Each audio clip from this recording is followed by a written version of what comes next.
to pop in any questions that you may have or you would want to put to Tom to get his advice on, or maybe just to pick Tom's brain on. Hopefully we're going to get some good ones, which is all good. So thank you for everyone for taking the time out of their day and joining us. We're joined by the lovely Tom Storey, who's going to talk to us about social values and commercial social values and what the differences are and the trials and tribulations that go with that. So Tom, I'm going to pass over to you. Do you want to give us a bit of an info and a bit of a background of where you've come from and kind of what you're up to now? Sure. Thanks, Raquel. So my name's Tom Storey. Nice to meet you all. There's quite a few familiar faces on here, so it's good to see a few of you.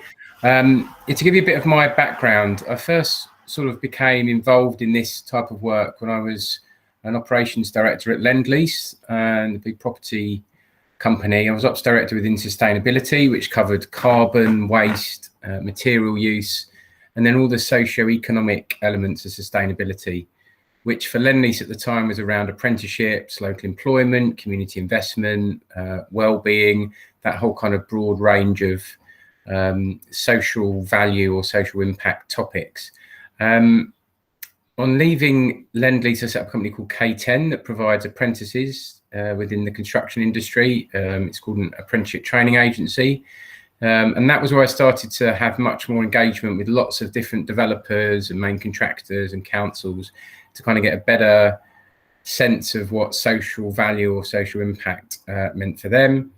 And I now have a consultancy business that advises a lot of the big developers. So my clients are people like Legal & General, Grosvenor, Seller. Doing quite a lot of work actually with across Oxfordshire, with a lot of the big developments across Oxfordshire. And that's also more around ESG, which is something I'm going to touch on in this talk, which is environmental, social and governance, which is where the developers increasingly have got a requirement from their investment community to demonstrate the positive impact that they're having. So that's kind of my background. Fab. I mean, Tom, I know that when we met for our pre-interview conversation, we spoke a lot around social values, and it is a real hot topic at the moment. I mean, in your opinion, why do you think this is the case now?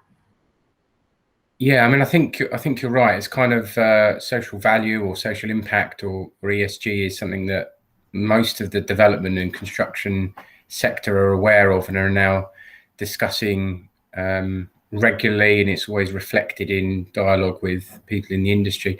I think there are probably three reasons why it's become more and more the case. One being legislation. So you've got, following the Social Value Act, you've now got something called the social value model, which those of you that are in bid teams, it's probably worth familiarising yourself with the social value model, which is basically the government's guidance, procurement guidance on social value and how they want to see social value embedded in all procurement going forward of all government contracts.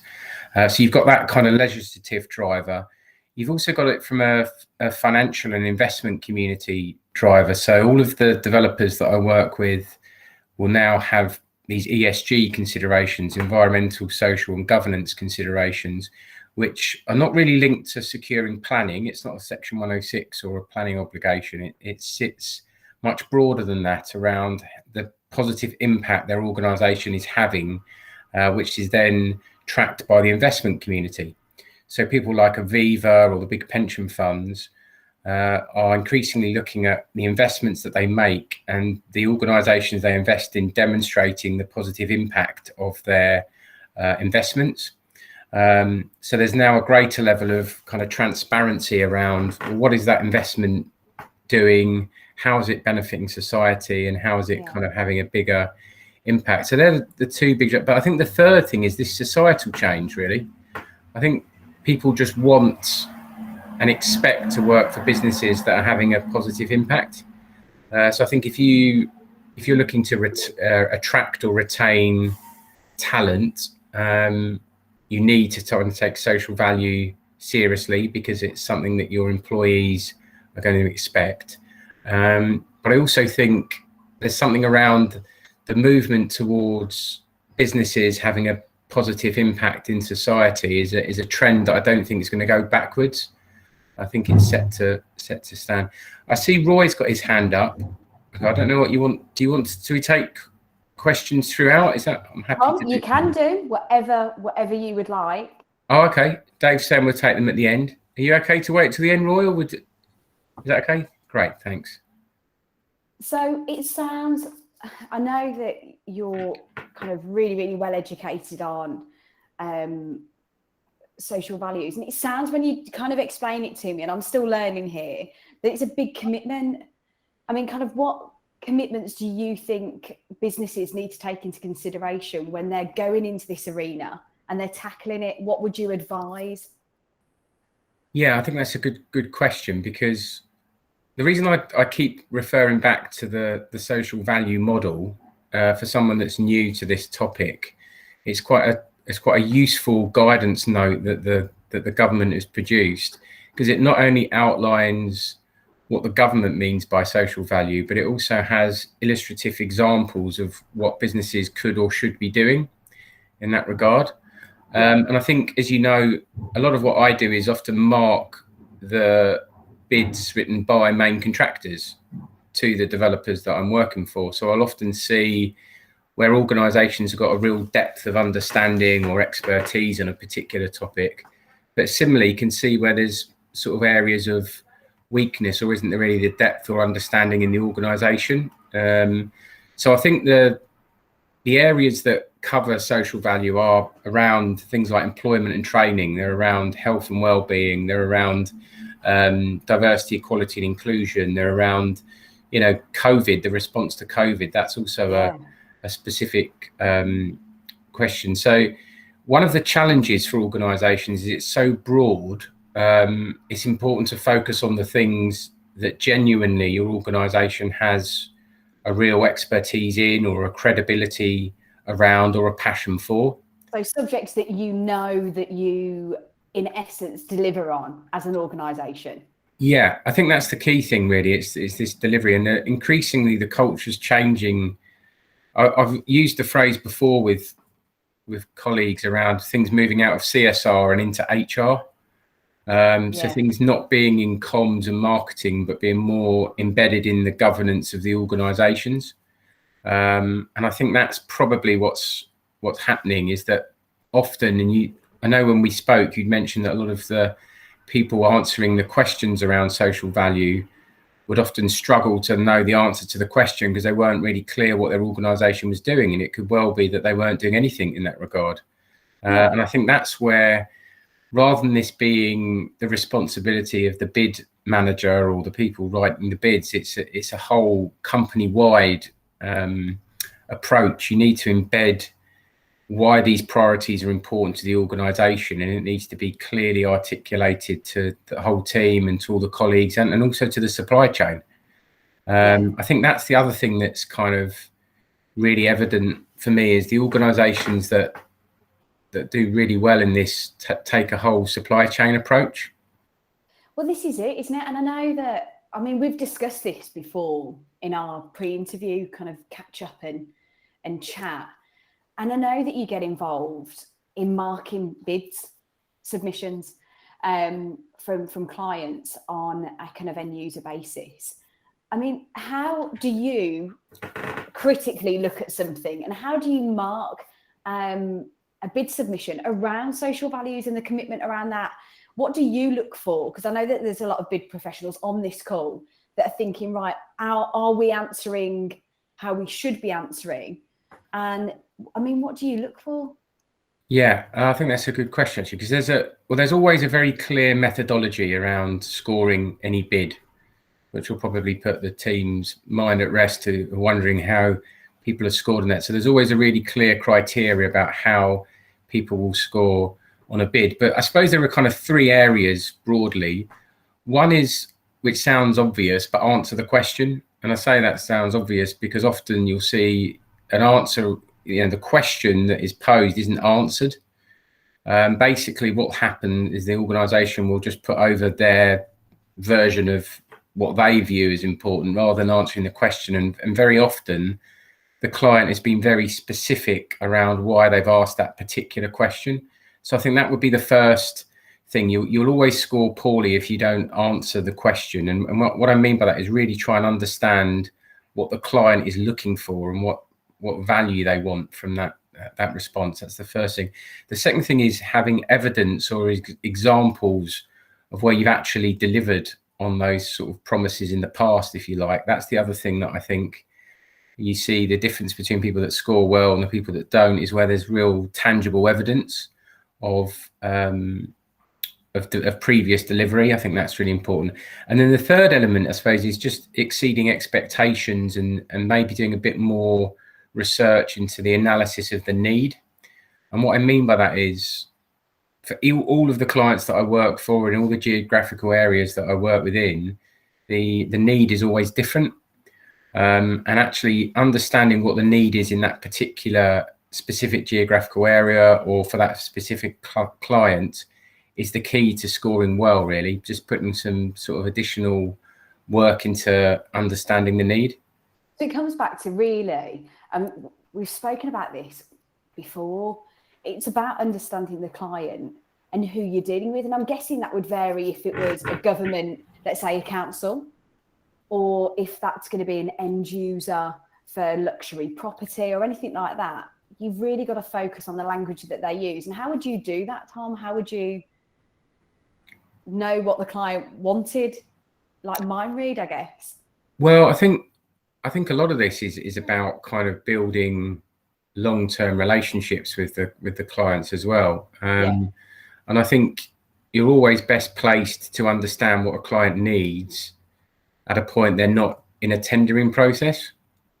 And sort of second guessing what the client or customer might want is probably quite a dangerous approach to take, because you're just trying to kind of hope that you might be aligned with what they need. So, I mean, I think this is a topic potentially that is a really good topic to engage with customers and clients with on an ongoing basis.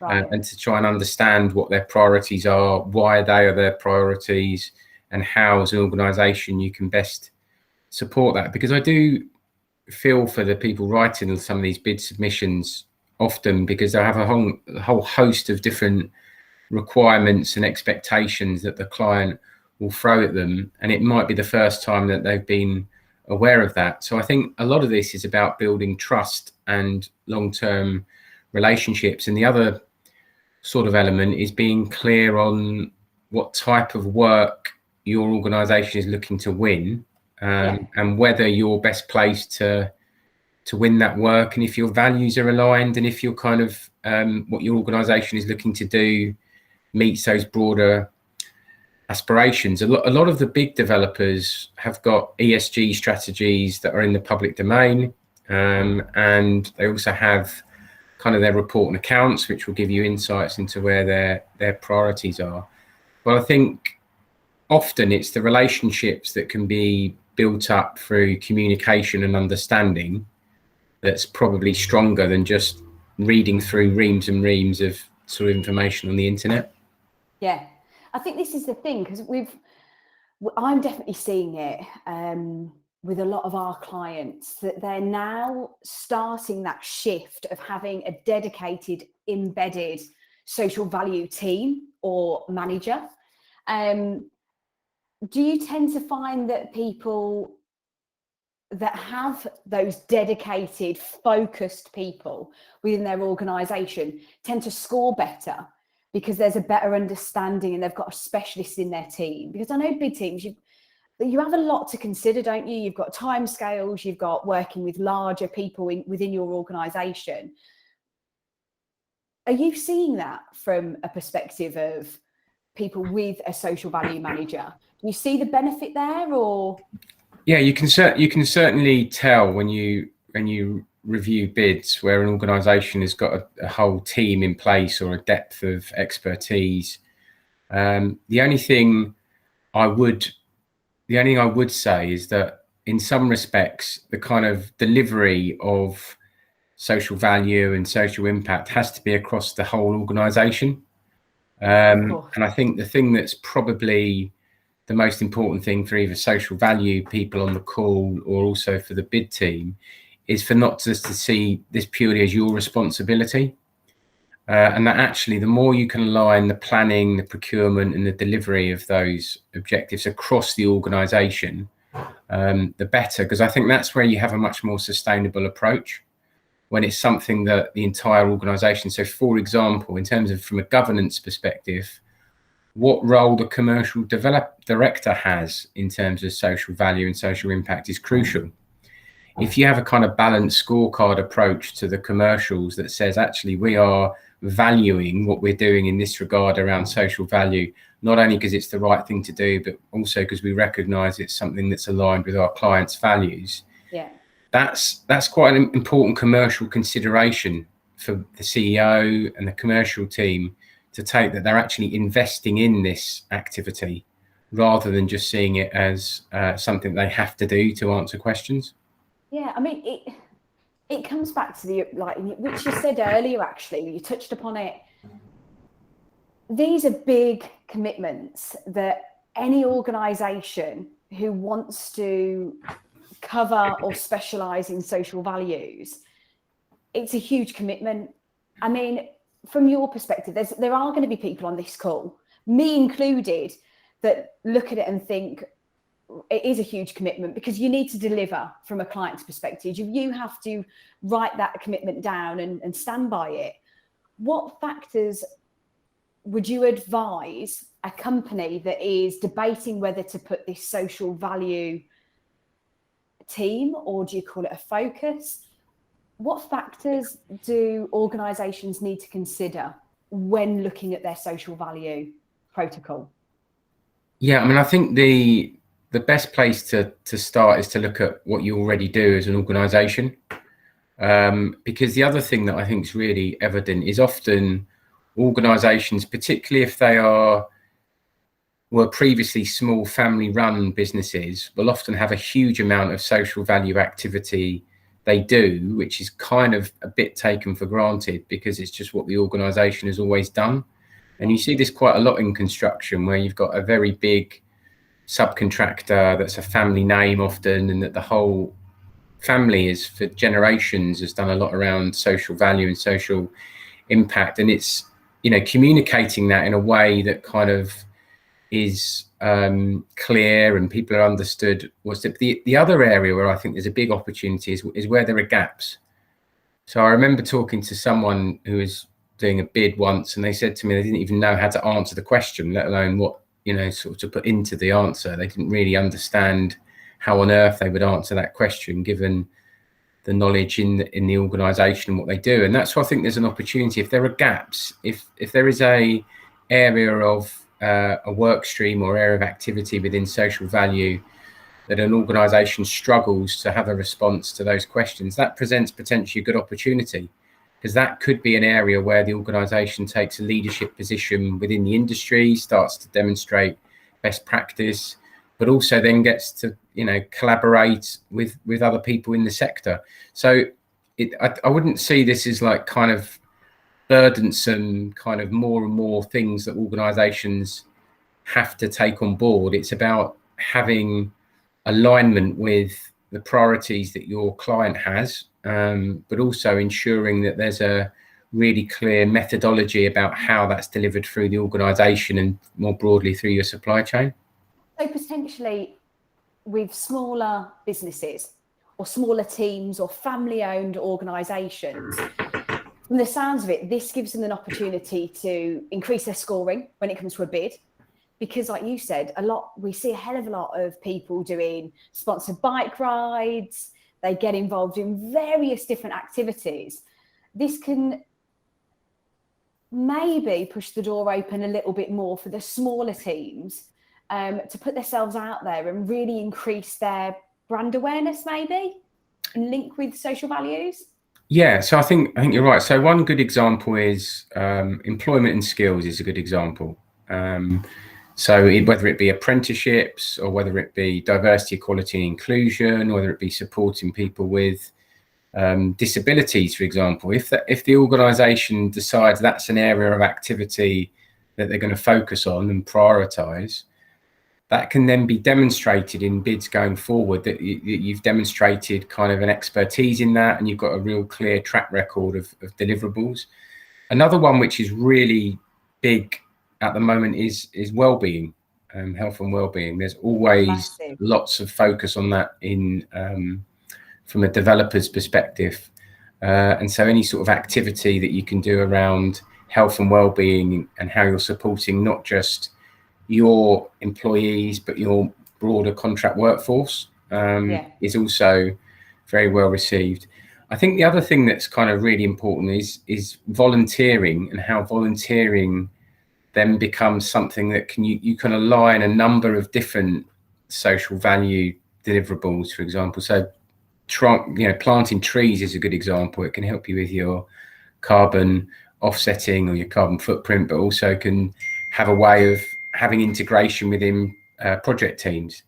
So it's being creative and innovative about ways that you can kind of get the whole organization bought in. And I think that's my key message, I suppose, is that from my experience, where I see it working really well is where an organization has got the leadership at the top that's embraced the importance of it, and it's then reflected across the workforce in terms of how the workforce is supported and across the supply chain.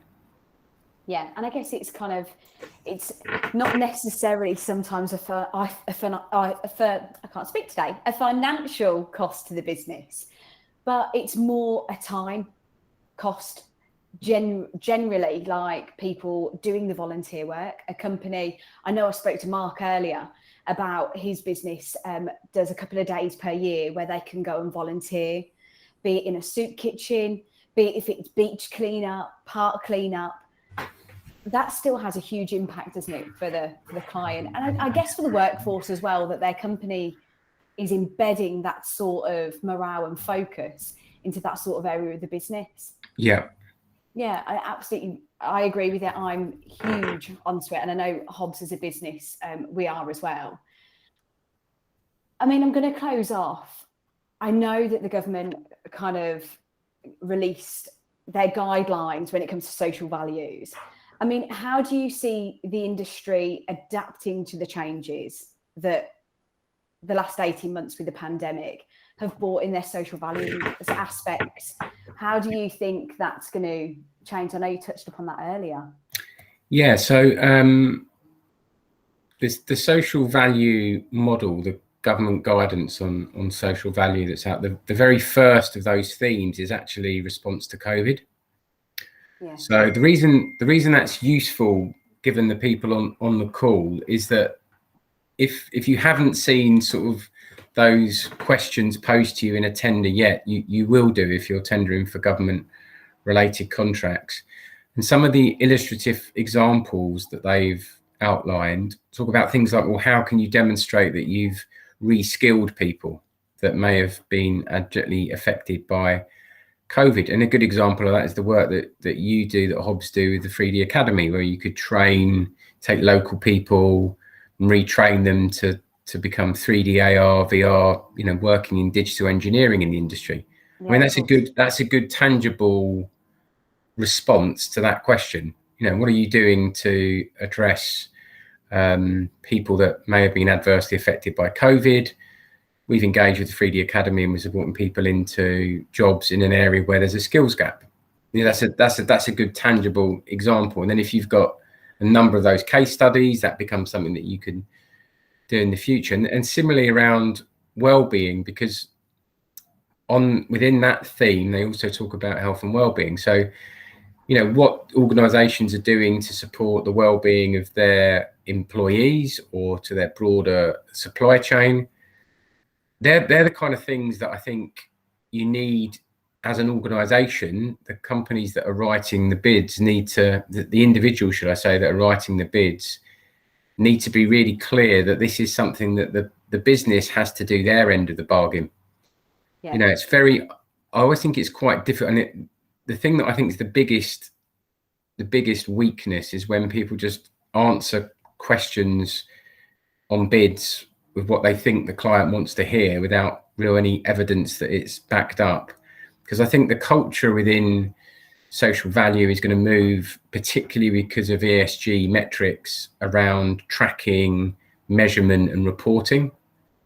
So where previously a lot of this activity would sit within the marketing or comms of an organisation, it's increasingly going to be effectively like a different strand of accountancy. There's going to be a level of kind of transparency, accountancy and audit around what organisations are doing around their social value and their social impact. So I think that's where the social value model is a really good place for people to start in terms of what their response should and could be. Yeah, so definitely the feedback, I think, Tom, is the fact that you've got to read the question, you've got to understand your client, you've got to understand what your organisation's position is, and you've got to commit to it. You've got to stand by your bed, in essence, and you've got to realise what you're signing up to and what you're offering and giving the client, really. Yeah. I think there's a lot to kind of think about. And I think it's nice to hear kind of it changing, because I think I've worked for Hobs for the last 7 years, and bids usually are always about the bottom line. And it's nice to actually have some meaning and a bit of context behind not only the technical terms of it, but also like a social values commitment and a well-being commitment as well, which I think is great. So Tom, thank you for answering my questions. You're now being put fully in the hot seat here, because we've got a couple of questions. So I've got a question from LJ, but I know that Roy put his hand up early doors. So Roy, if you're still there, fire away at Tom. Thanks for that. Tom, good to see you again. For those who don't know me, my name's Roy. I work for Engie. I'm head of social value. It was the first point, really. It wasn't a question. It was just more to kind of just reinforce what you were talking about, the drivers. And it was just to come in and it was, I think COVID, the pandemic, is really driving the social mobility agenda. Climate change as well. You know, the government's levelling up goals, building back better, SDG. So those sorts of metrics and frameworks. So I just really wanted to kind of throw that into the mix as well. And then I did think of a question, actually, and I thought I'm going to put Tom on the spot now, because I love doing that to Tom. So around expectations, and, you know, so we understand that during the tendering process, you know, social value now has a weighting of 10%, and some clients are sort of stretching that to 20-30%. When you drill down and you look at the quantitative part of that 10%, I'll take H&F as a case example. So they're making it policy that bidders, I think in 2023, will have to achieve a 20% of contract sum. So what we're starting to see in my experience is that we're moving away from added value, and we're actually incurring costs because their expectations are getting higher and higher. So for us to deliver, we've got to put more apprentices on a contract, and then the only way we can do that is pass the cost back up. So is there a piece where we have to kind of sit down with local authority clients and say, actually, there is a fine line between social added value and incurring costs? Just to kind of get your point on that, really. Yeah, I think that's a brilliant point, actually. Because we often hear people talk about balanced scorecard. You know, so they're saying, well, the social value has more of a weighting and I've seen actually 3 tenders where the social value element is higher than the weightings for all the other elements. Which first time I've seen that, I was very, very amazed to see that. But they're very high profile, big government contracts which warranted that approach for particular reasons. But so I think, Roy, where you've kind of hit the nail on the head really is that there's this shift towards government saying, well, we are valuing this activity more than the cost saving of you doing it cheaper. That isn't the case across the board, and I think given what's happened with COVID and the fact that the public purse has been stretched in the way it has, I don't think you'll ever get to a point where they'll just say it's more important than cost, because often that won't be the case. But where I think you make a really good point is that it's a discussion and a dialogue with public sector clients, with partners, and with the supply chain as well, really, to say, if this is something that we are going to lead the way in, then we need to look at it as an investment rather than a cost. And I know you do this, you've done it all your career, but being able to say to people, look, this isn't just going to cost more money. This has a long-term added value to us as an organisation and to the communities we're working within, does change that dynamic enormously, because I think traditionally people have said, well, we'll do what we need to do, but how much is this going to cost? That's always been the response. And I think increasingly the question will be, well, what's the value of us doing this? What's the value of us investing more time and effort in apprenticeships, for example, or in wellbeing? And if the value of that is that our values are more better aligned with the client who has 50, 20 years worth of pipeline that they want secured on that basis, it's worth it. It's worth that investment.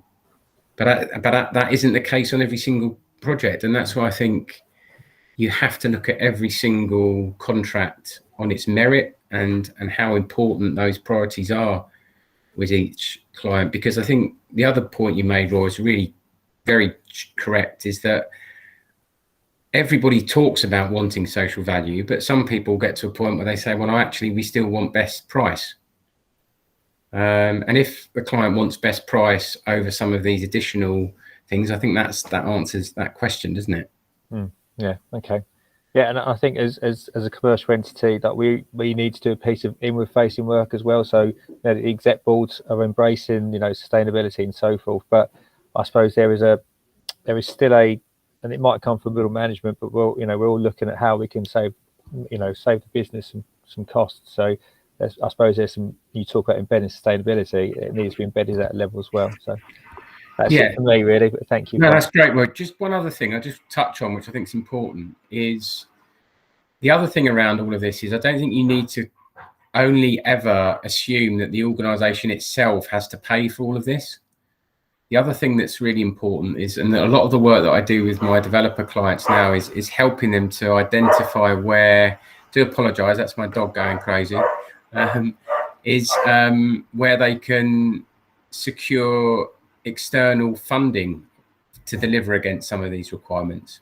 And I think that's the bit that's often not understood as well, is that actually there is often a lot of funding available, particularly around sustainability and around green bonds and those kind of things. There's a lot of kind of opportunity to access funding that isn't necessarily coming just from that organisation itself. I love that. Thanks, Tom. And thanks, Roy, for that question as well. There's a lot to be considered, I think. We've got a question from LJ. So LJ's she's been very, very patiently waiting. So Tom, she wants to hear your views on, do you have a view on localised social value requirements and how to address them when it is a remote or a one-drop provision? Yeah, I think that's a really good question, actually, because, and this gets to the heart of the point around what you invest in, because if you undertake that analysis of need and establish that there's actually a requirement to do something really pertinent to that particular location or that particular project, which is also shared by the client, then it's probably worth putting that investment in it, because it's aligned with both your values, the client's values, and the local need. And the challenge then becomes not doing that everywhere where there isn't that sufficient evidence of the need. And I think that the piece around really taking quite a robust approach to the analysis of whether that requirement is needed is the key element, which often isn't done. I think often people will see, oh, they've asked for this question, so our response will be, we'll do what we've done elsewhere. And that may not be the best approach. The best approach may be to align with an organisation or an entity that already exists and that is already delivering in that locality. So I think the thing that I've often seen people writing bids, which is actually really difficult not to see as an appropriate approach to take, is where they've undertaken analysis of what that local need is, identified the local partner that's best placed to deliver it, and is then outlining how they would partner with them to enable them to do more. And that's where I think it's about kind of not always feeling like you have to create everything yourself. It's about understanding what's going on in that area. And that's why I think that local piece is often, it's this whole thing about measurement, really, which is why I think it's a really good question, because a broad social impact measurement tool wouldn't necessarily identify how that was so particularly important, that intervention in that local area.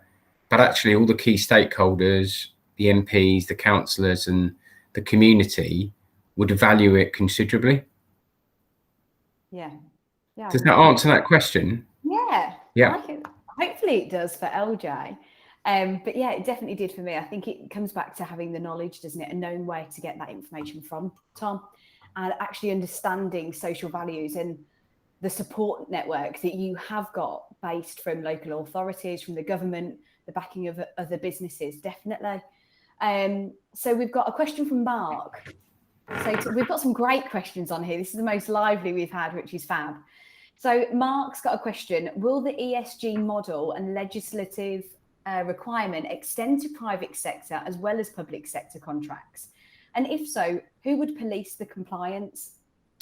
Yes, that's a great question as well. So the ESG model is already in the private sector. Okay. And maybe I didn't kind of explain this at the beginning, but basically the ESG metrics, as they're called, the environmental, social and governance metrics, are being tracked by the investment community. So I'll give you a really practical example. If you're a property developer and you want to borrow £1 billion from BlackRock, for example, BlackRock would give you £1 billion and they would say, here's £1 billion to do that development, but these are the environmental, social and governance metrics through which we will track whether you are using that investment in the way that we would like. So to answer Mark's question, the people who are going to police that are the investors, the investment community, and they are already doing that. And I imagine that's pretty strict as well. Yeah, and the reason they're doing it is because they've all bought into responsible investment principles, which are where the investment community globally have bought into a whole set of kind of new ways of working. And a lot of this is linked to Mark Carney, who used to be the governor of the Bank of England, who has done a lot of work globally with the central banks around how investors can ensure that where the money the investors are investing is having positive impact. And that's really, so it's a great question Mark puts, and that's kind of where that's coming from. Yeah, fab. And we've got our last one from Jennifer. So are there social values themes that are considered too small or past their best to score decent marks in a tender?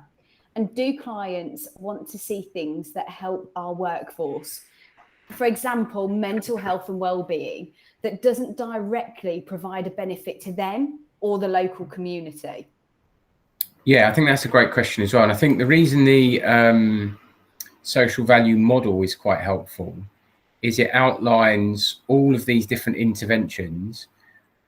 But, you know, to answer Jennifer's question directly, it's both. It's not just local employment or apprenticeships or something that benefits local. It's also the mental health and wellbeing piece, and they're different questions and they're different themes. So I think the improving the health and wellbeing of your employees and your contract workforce is actually going to become something from a legislative perspective, which now sits because they've kind of updated the health and safety legislation to include mental health. It's in something called the management standards. So that is a duty of care on employees. Now, if you read the social value model criteria is outlined by the government, they're talking about that being broadened to the contract workforce. So that they want to see how you're improving the health and well-being of the contract workforce. So that is almost a piece of health and safety governance, if you like, that's in place that should be across the board. But then the local impact you have and the local value you provide is kind of different, because that will be different in every locality. And I think that's where Jennifer's question's important because it's this balance between, well, do we do this or do we do that? And in some respects, what government is now saying is we want you to do all of this. We want you to do this. We also want you to do this, and we want you to do this. And that's where there's a kind of opportunity, really. I think the point about what benefits the local area is where there's a real opportunity for people to be innovative and creative and have fun with this. Yeah, and enjoy it, I guess. Yeah.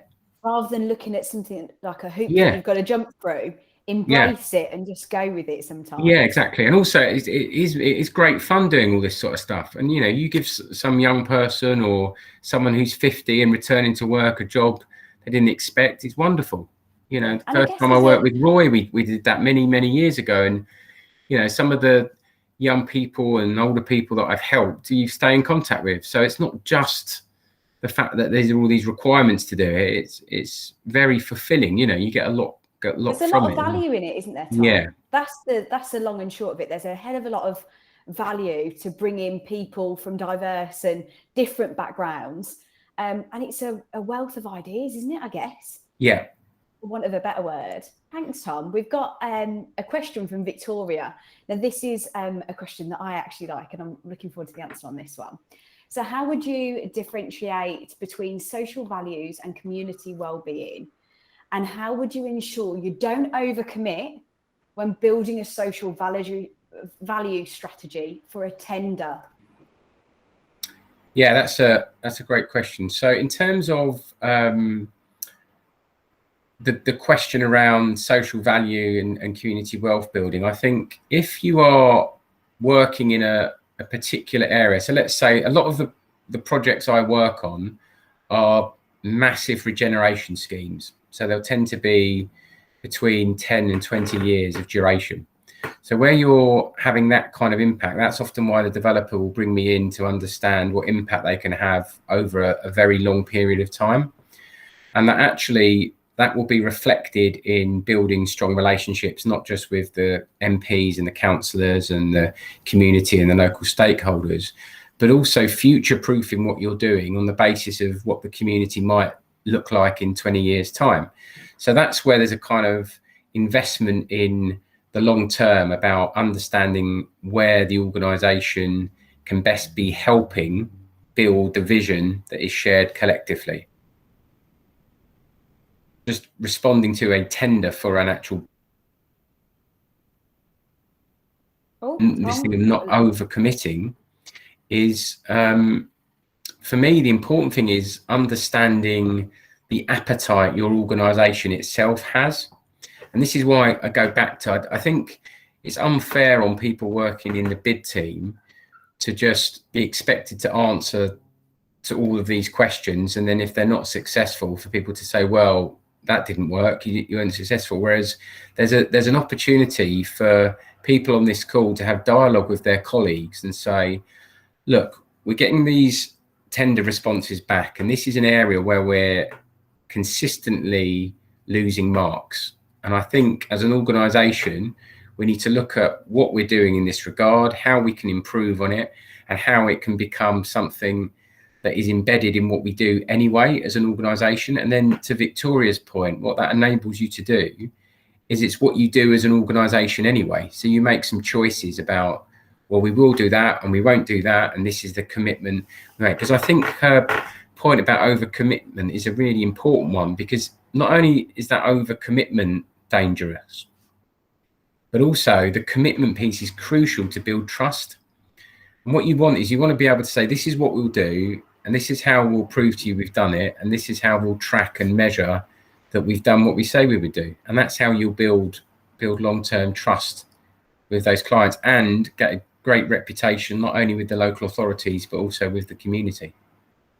Yeah, fantastic. Because I think that's a big fear, isn't it, for a lot of people, that this is it's quite new to a lot of people. And I know that you're experienced in it, but how does a business, when they're going for something like that, especially linked with the government or anything like that, not overcommit and not let the client down? Because I guess that's going to have a huge impact on the client as well.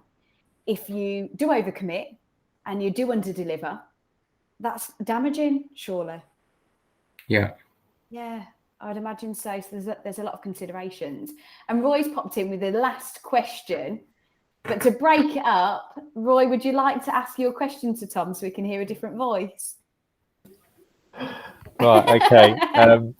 Yeah, Tom, it's just obviously there's different metrics out there. You've got the hats and then you've got the Toms, and it's interesting to see the numbers that both metrics generates, and just kind of what would be your preference? Because ideally we would have one set of metrics for the industry, but yeah, which is your preference, hacks or Toms? Yeah, I mean, I think I thought sort of the measurement question would come up at some point.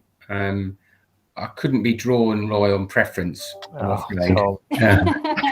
He's sitting on the fence here, No, Roy. the only reason I won't, and I think I'm really pleased you brought the point up, Roy, because I think it's the absolute crucial point on all of this, is that if you don't measure things the same way, then you have all sorts of different people presenting kind of what they're doing in very different ways. And you've got the same issue around ESG, around the environmental, social and governance metrics. There is, as they say, an alphabet soup of different measurement tools out there for measuring all these different things. And I think my understanding is that the part of what the government is looking at is how they can create an approach that is a much more aligned, so that you can have a very clear measurement tool. And if you don't have a very clear measurement tool, I think you run the risk of this becoming seen as something where people are just presenting their kind of view of what they've achieved. And I think the other challenge with all of the social measurement piece is that, in my view, what it doesn't help people do is work out what's material. It kind of measures absolutely everything. And because it measures everything, that means you might be doing, so take your organisation as an example, Roy, you might be doing a wonderful piece of work in one particular area, but there's another area that you're not really focusing on at the moment because it's not one of your priorities. And yet you could then be scored on that area which isn't a priority for you at the moment, given your analysis of the need and what the local community is saying. That to me means there's something amiss with that. We can't have a kind of measurement tool that is kind of more important than what the need is. Do you see what I mean? It's almost as though we're kind of putting the kind of chicken before the egg in some respects, is that if the measurement tool becomes all our focus, then that's not going to be helpful, because what we're then not doing is meeting whatever the particular need is in any particular area. Yeah, and I think that's a great response, Tom. And just to come in off the back of that as well, there's a credibility issue, isn't there? If you go hacked, you can yield some big numbers, but equally people's interpretation of what they think they're getting, can vary, and you could have 3 people inputting using the hack model, and they could all generate different values, and like I said, big numbers as well. Whereas Tom's is a little bit more robust. So yeah, just interested in your point there, really. Thank you. Thanks, Roy. So that's our questions done. You can wipe your brow now, Tom. It's all over. Thank you to everyone that joined us today. It's been so lovely to hear so many different questions from people. We have got our group, Use These Better. It is on LinkedIn. For those of you that aren't involved in that group, join our community. Tom pipes up, he puts down hints and tips and his opinions on certain stuff on there. We've got some brilliant guest speakers throughout the rest of the month of September. So if you're not attending or you're not aware of them going on, have a look on our group and get involved. The group link, thank you, Dave, my glamorous assistant, is in the chat. So there is a link there that takes you straight to our LinkedIn group. It is a private group. It's all for like-minded professionals, and we're really trying to build our community and bring a forum together. So Tom, thank you so much for joining us and letting us pick your brains and ask you lots of questions today. Yeah, thanks. I've really enjoyed it. So thanks. And thank you for your contribution, Roy, as well, and everyone else that asked the question. Thanks. Yeah, you're great sports. Thank you so much. Thank you for taking the time out to see us. Hope you all have a good afternoon, and hopefully we'll see you on the next guest speaker, which is next Tuesday at 12:30. Great. See you later. Thanks. Bye. Bye.